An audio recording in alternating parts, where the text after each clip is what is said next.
I understand that the badass kids are your badass kids.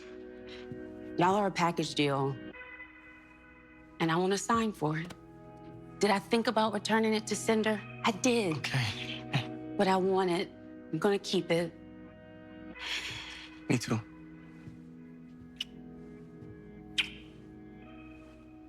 Forgive me? Yeah, if you ask me, I don't really see a point to Danny apologizing.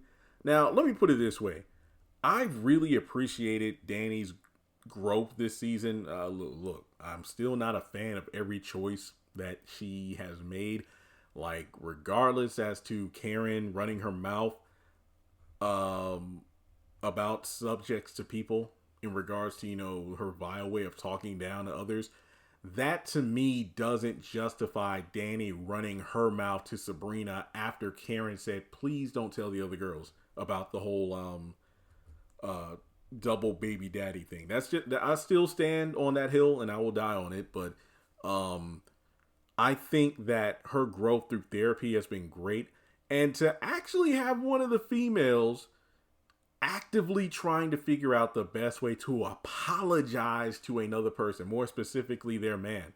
Now, for me, I still don't think Danny needed to apologize to Tony. I think for me, if you even go back to last week's episode when Tony had that one sad flower and whatnot, he really didn't even give a full-on apology to Danny, even though she definitely deserved one.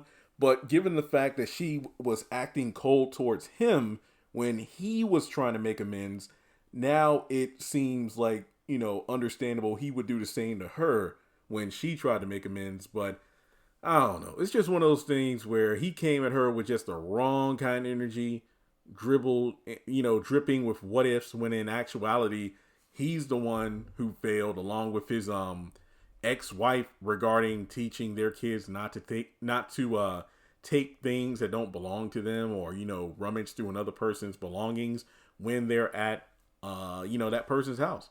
But I do feel like it's one of those situations where, yeah, it's just another awkward, position to be in if you get into a any sort of like romantic situation with your superior at work, supervisor, boss. There's always that power dynamic. And even though Tony didn't, abuse Danny with his power, kind of like how Robin got mad at Andy about the whole sleeping with a janitor and was criticizing her work and everything.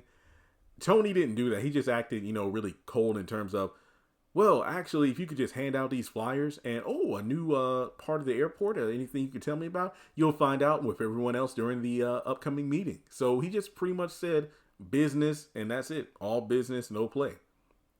But I will give Danny props for trying to apologize, but unfortunately, it's just a situation where I'm like, dang, if only she would have done this with Preston, But let me know what you think. I definitely don't think Danny needed to apologize to Tony. It should have been the other way around. But I do give her props for the growth. So let me know your thoughts on that in the comment section below. And also, the only good thing to come out of this is her going over to Zach and Fatima's, because we got that Danny-Zach combo that we really haven't seen as strong, since season 1. Sure, they've had a couple of scenes together over the past few seasons, but yeah, that season 1 dynamic of them bringing their troubles to each other to work and talking about it was really cool. It really was. So let's discuss in the comments below, especially with the ex-wife popping up at the end of the episode. How do you think things will play out? It seems like they are on good terms, but I think with the ex-wife showing up, Danny's going to be questioning a lot of things. So I wonder if sometimes her as a character thinks about, dang, the way I'm handling certain things with Tony, if I had handled things differently with Preston, where would we have been right now? So that's all I got, and I'll catch you all in the next upload.